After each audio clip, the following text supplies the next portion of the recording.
মালয়েশিয়ায় অবৈধ ক্লিনিক পরিচালনা, বাংলাদেশি প্রবাসীর জেল জরিমানা। আসসালামু আলাইকুম, আশা করি প্রবাসী ভাইরা সবাই ভালো আছেন।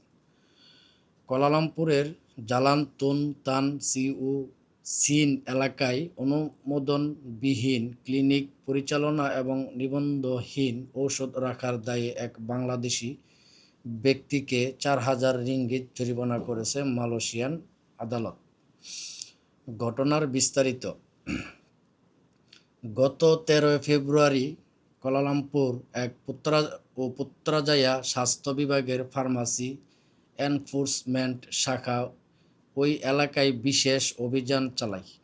অভিযানে দেখা যায়, মূলত বাংলাদেশি প্রবাসীদের টার্গেট করে কোনো প্রকার বৈধ লাইসেন্স ছাড়াই সেখানে চিকিৎসা সেবা দেওয়া হচ্ছিল। আদালতের রায়। গত 27 এপ্রিল কুয়ালালামপুর ম্যাজিস্ট্রেট আদালতে শুনানির সময় অভিযুক্ত ব্যক্তি নিজের দোষ স্বীকার করলে আদালত ওই জরিমানার আদেশ দেন। জনস্বাস্থ্য সুরক্ষা ও ঔষধের গুণমান নিশ্চিত করতে মালয়েশিয়া কর্তৃপক্ষ এই কঠোর ব্যবস্থা গ্রহণ করেছে। সতর্কবার্তা। প্রবাসী ভাইদের অনুরোধ করা হচ্ছে, অসুস্থ হলেও শুধুমাত্র মালয়েশিয়ান সরকার অনুমোদিত রেজিস্টার্ড ক্লিনিক বা হাসপাতালে চিকিৎসা নিন। হাতুড়ে ডাক্তার বা অনুমোদনবিহীন ক্লিনিক আপনার জীবনের ঝুঁকি বাড়িয়ে দিতে পারে। তাই প্রবাসী ভাইদেরকে বলবো, নিজে সচেতন হন, অন্যকে সচেতন করুন। মানুষের শরীরের চিকিৎসা এটা একটা গুরুত্বপূর্ণ বিষয়।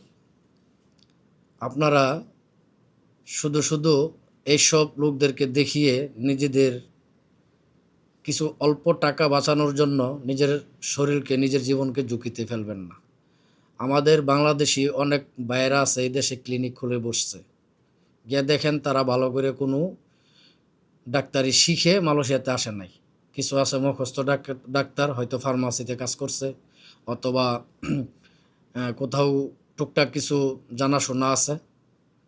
তো ওই জানাশোনা থেকেই তারা মালয়েশিয়াতে আইসা তারা চিকিৎসা করতেছে, গিয়ে দেখবেন তাদের কোনো লাইসেন্স নাই। তো আপনাদেরকে বলবো, আপনারা এরকম ডাক্তারের কাছে যাবেন না। মালয়েশিয়াতে অনেক ভালো ভালো ক্লিনিক আছে, হয়তো কিছু টাকা বেশি খরচ হইতে পারে, তারপরও ওইখানে যাওয়াটাই আমি মনে করি ভালো। তো প্রবাসী ভাইদেরকে বলবো, আপনারা নিজে সচেতন হন, অন্যকে সচেতন করুন, এবং আমার ভিডিওটা যদি ভালো লাগে তাহলে অন্যকে দেখার সুযোগ করে দিন, লাইক কমেন্ট শেয়ারের মাধ্যমে। সবাই ভালো থাকবেন। আল্লাহ হাফেজ। আবারও দেখা হবে নতুন কোনো ভিডিওতে।